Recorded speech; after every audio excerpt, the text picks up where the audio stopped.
Well, this conflict is one that's existed for a long time. It can be hard for many of us to make sense of what led up to these recent attacks and why the conflict exists in the first place.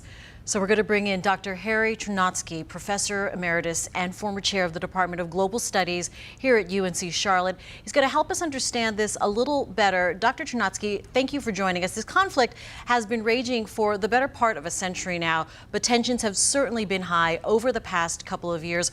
To start, why did Hamas launch this attack now? And can you put just the recent violence into some context for us?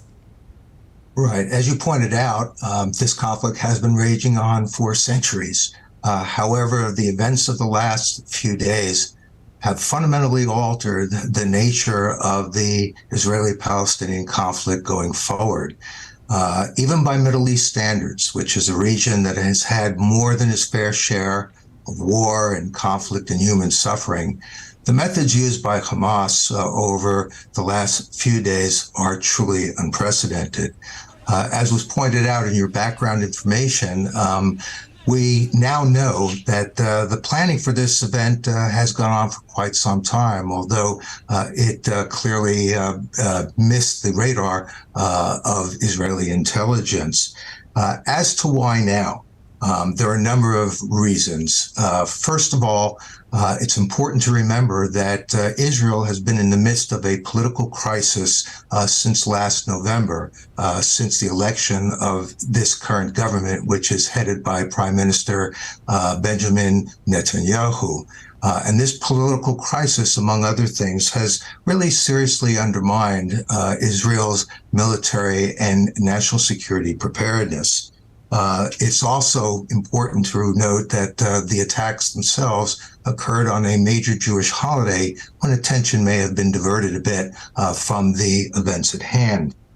In addition, and this is very important, we had numerous reports that a deal brokered by the United States that was going to lead to a normalization between Israel and Saudi Arabia was nearing completion. And this was going to further isolate the Palestinians from the broader political landscape across the Middle East. With the normalization of relations between Israel and Saudi Arabia, this would have added to previous normalizations that occurred with the United Arab Emirates and other countries through the Abraham Accords. The other couple of things that might be important to note here was that first, Hamas has also been engaged in a fairly significant and long internal political struggle with its major rival for political power among the Palestinian communities, and that is the Palestinian Authority, which administers over Palestinian affairs on the West Bank, which is quite a distance from Gaza. I think that Hamas leaders felt that if they were able to be successful in this attack, it would have enhanced their legitimacy and perhaps even gone a long way toward establishing them as the sole political representative of the Palestinian people.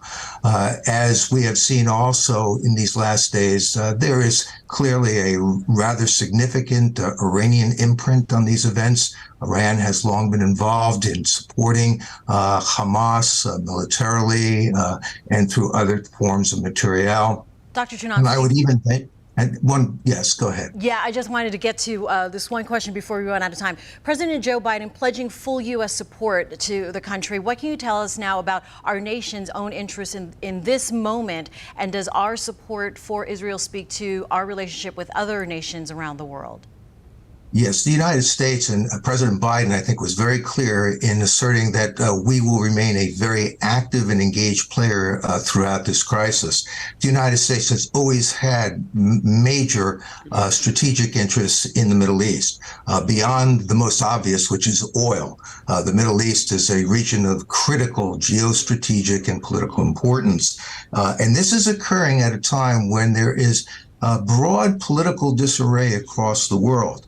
Russia and China are pursuing very assertive and aggressive foreign policies and are challenging the United States for global leadership. And Beyond Russia's concerns with Ukraine and China's concerns over Taiwan, more closely rooted in their own respective neighborhoods, the Middle East is very, very prominent in this struggle, and certainly very, very much a test for future U.S. leadership, not only in the Middle East, but across the entire world. And here at home, we're looking at the conflict, protests, rallies here in Charlotte and across the country. What do you make of the unrest here? How do people that are looking in begin to understand what's happening? And I'm sorry, we only have like a minute. Okay, well, the thing to keep in mind here is that this struggle has been not only a political struggle and a military struggle, it is an emotional struggle, and people feel very strongly on both sides of this issue. And so what we are seeing is rather to be expected. It is a natural occurrence anytime there is a major outbreak of violence. Again, as I suggested a bit earlier, though, these events are truly, truly unprecedented. And so I think you're going to see those quite a bit of political interest and mobilization across this country as well as across the world. And I think this will add a lot to the overall dynamic of the situation going further. Dr. Harry Chernotsky from UNC Charlotte, we appreciate you weighing in, and thank you for your perspective joining us and for joining us today. Thank you.